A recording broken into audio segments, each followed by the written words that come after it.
Assalamualaikum warahmatullahi wabarakatuh. Perkenalkan, nama saya Najwa Tuzahro dengan NIM 310511034. Pada kesempatan kali ini saya akan mempresentasikan hasil analisa saya terkait soal ujian akhir semester keamanan data jaringan kelas B. Baik, untuk yang pertama, perbedaan dan kombinasi RSA dan AES. RSA merupakan algoritma asimetris yang menggunakan pasangan kunci publik dan kunci privat. Kunci publik akan digunakan untuk enkripsi, sedangkan kunci privat akan digunakan untuk dekripsi. Sedangkan AES merupakan salah satu algoritma simetris yang menggunakan satu kunci untuk enkripsi dan dekripsi. RSA sendiri dinilai lebih aman dari segi pertukaran kunci, sedangkan AES dinilai lebih cepat, sehingga AES lebih cocok untuk enkripsi dan dekripsi data besar.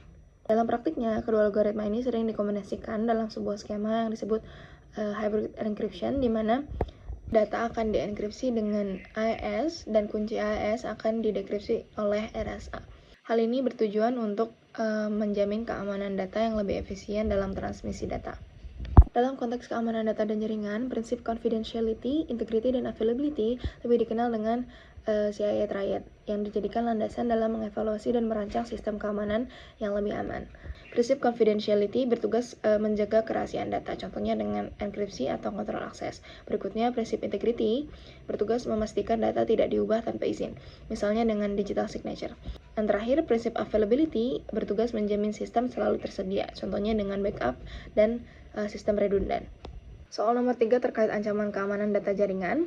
Beberapa ancaman yang sering terjadi, diantaranya yang pertama malware, yaitu sebuah software berbahaya seperti virus dan ransomware.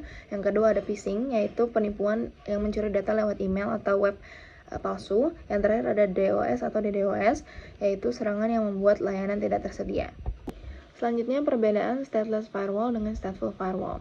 Stateless firewall bekerja berdasarkan aturan yang telah ditentukan untuk setiap paket data secara independen.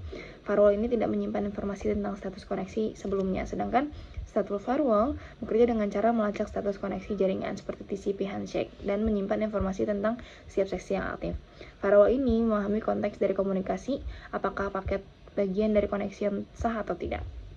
Soal nomor 5 tentang etika dan regulasi.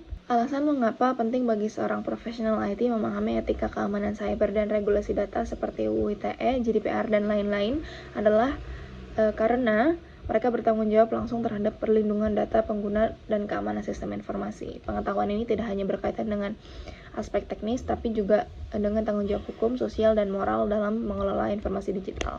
Profesional IT sering memiliki akses ke data sensitif seperti informasi pribadi, transaksi keuangan, atau sistem internal organisasi. Tanpa pemahaman etika dan regulasi, mereka beresiko melakukan pelanggaran seperti penyalahgunaan data, pembiaran kebocoran informasi, atau pelanggaran privasi baik secara sengaja maupun tidak. Soal yang terakhir yaitu studi kasus sebuah organisasi yang mengalami serangan MITM atau Man in the Middle saat pegawai mengakses sistem internal melalui jaringan WiFi publik.